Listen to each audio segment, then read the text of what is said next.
Hi guys, welcome back. I'm Elmo. I'm Tuna.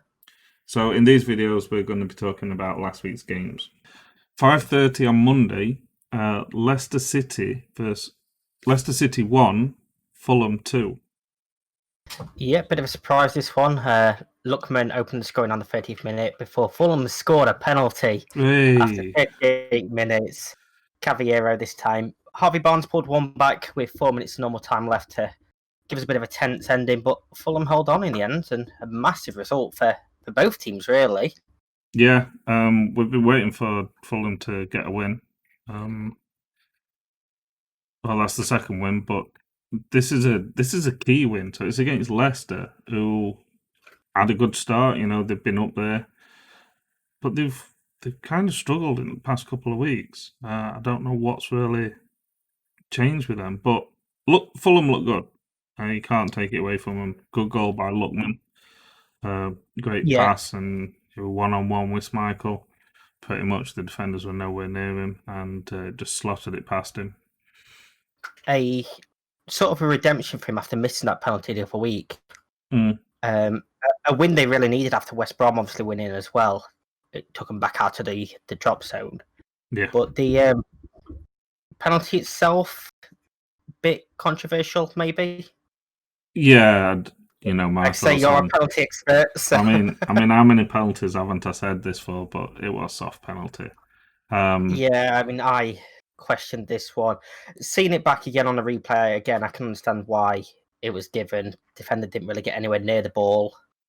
Um, it it just feels like we both repeat ourselves when it comes to penalties because again, defender didn't need to make that tackle, and Well, it instead didn't make did. a tackle though, did it? That's the thing, and that's my argument why it isn't a penalty. So both players were running for the ball.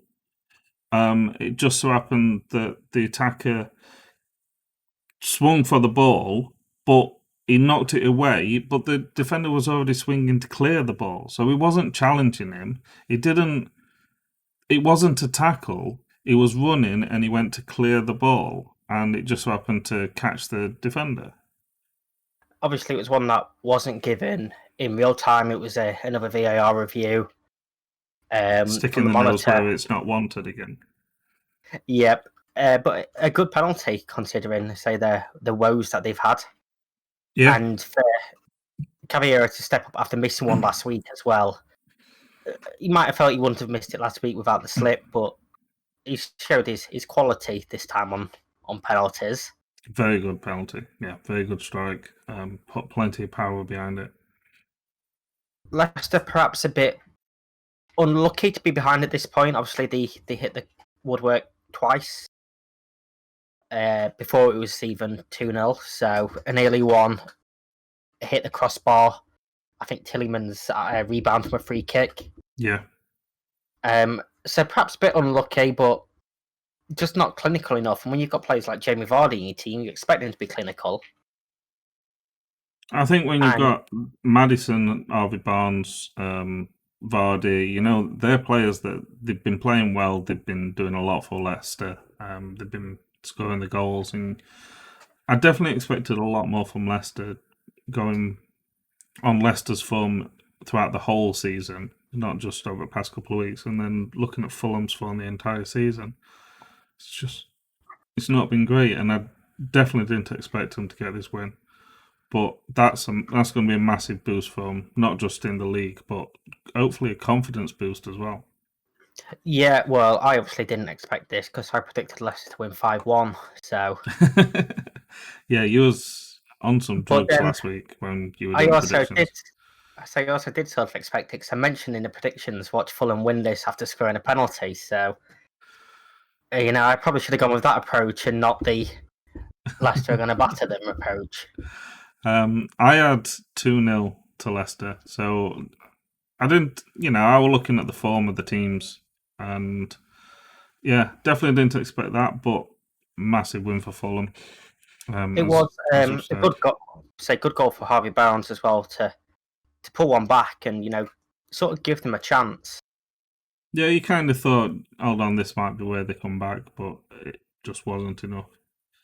Um, I mean, Leicester's still fourth.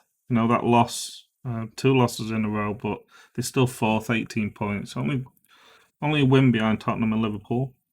Fulham just come outside the relegation zone now. They're 17th with 7 points, just 1 point above West Brom, who's just dropped into the relegation zone. 2 wins in the last 4 games for Fulham. So hopefully that they can get some kind of run with this. They definitely need something. Yeah, I mean, a missed opportunity really for Leicester, given the results of the 3 teams above them this weekend. Yeah.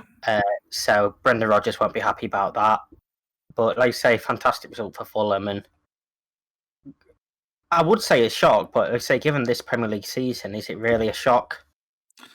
Not really. I mean, we kind of joked about. I think it was off camera though. We kind of joked about if you put 50p on X amount of games, would you be in profit at the moment if you went against the favourite? And you probably would at the moment. I mean, if you weren't a Fulham fan, how many people would have put money on Fulham? And actually Exactly. And been, obviously, one team that wasn't involved in this game that it was terrible for was Sheffield United. yeah. Obviously, Fulham were the closest team to them, and it sort of puts them in a bit more way. So even bigger for Fulham, really. I know it's only 6 points and it's early on the season, but for me, it sort of takes them away from one team that's below them. Yeah. And it's more highlight. I mean, you look at West Brom and Fulham, their wins this weekend. That it's highlighting more how bad of a season Sheffield United's having. Yep. You know, if you finish, you know, the next team to Sheffield United, Burnley, with 5 points. That's 4 points more than Sheffield United, which you might say isn't a lot, but it is a lot. And Burnley's got a game in hand as well. Yeah, exactly. It's just not looking good for them at all. And you do feel it sort of comes down to these shock results, like Fulham got this week, to decide who's going to stay up out of the teams down there. Yeah, because And it's no good just winning the teams around you at the bottom. You have got to get some shock wins mid-table and further up. It's going to be one of those throughout the season where we look how this season and last season ended with the strange results that you can't go to any team at the moment and expect to win. Okay, guys, that's it for this week with the match reviews. I hope you enjoyed them all. If you hopefully you check them all out. All 10 should be up now. Don't forget to check out next week's videos. There's also an FA Cup third round draw video that's been up, and there's going to be plenty more videos going up, not just us talking about the Premier League and the reviews and that. So please check them out along with our socials down below. Please subscribe, like this video, add a comment. I've been Elmo, I've been Tuna. and see you later. Win.